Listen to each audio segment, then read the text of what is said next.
une cérémonie des Césars qui comme la précédente restera dans les annales. Après la polémique Roman Polanski en 2020, la 46e cérémonie de la célèbre remise de prix du cinéma français n'a pas été épargnée par les critiques, notamment pour les interventions qui se sont succédé, taclées de mauvais goût par certains, ou carrément jugées vulgaires par d'autres. Notamment celle qui a particulièrement retenu l'attention ce soir-là, à savoir l'intervention de Corinne Massiero, appelée sur scène pour remettre le César des meilleurs costumes, vêtue d'un costume d'âne, puis de la robe de Carrie au bal du diable avant de finir complètement nue. Et Stéphane Tapie n'a particulièrement pas apprécié.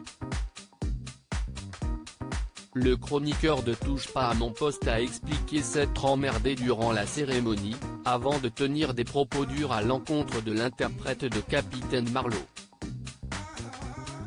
J'ai mis le cinéma, et je n'ai pas envie de voir cette espèce de laidron avec ses tampons accrochés aux oreilles, lance ainsi le fils de Bernard Tapie, avant de violemment se faire recadrer par Cyril Hanouna.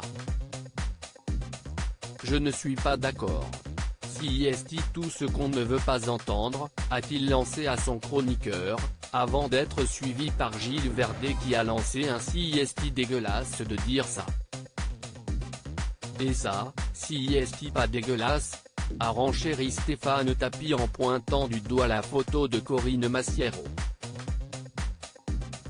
Corinne Massiero cache avec ceux qui critiquent son intervention si la principale intéressée avait expliqué dans les colonnes du Parisien foutre des critiques à son égard suite à son intervention, elle n'a pas manqué de dénoncer le sexisme dont elle a ensuite été victime, parce qu'on ne doit pas montrer son cul quand on a passé 25 ans et qu'on ne fait pas du 36.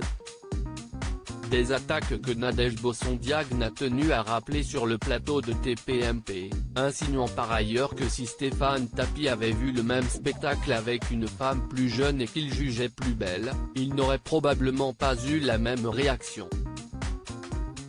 Pardon. Mais elle est pleine de sang et elle a des tampons aux oreilles, CIST pas beau, a insisté le chroniqueur.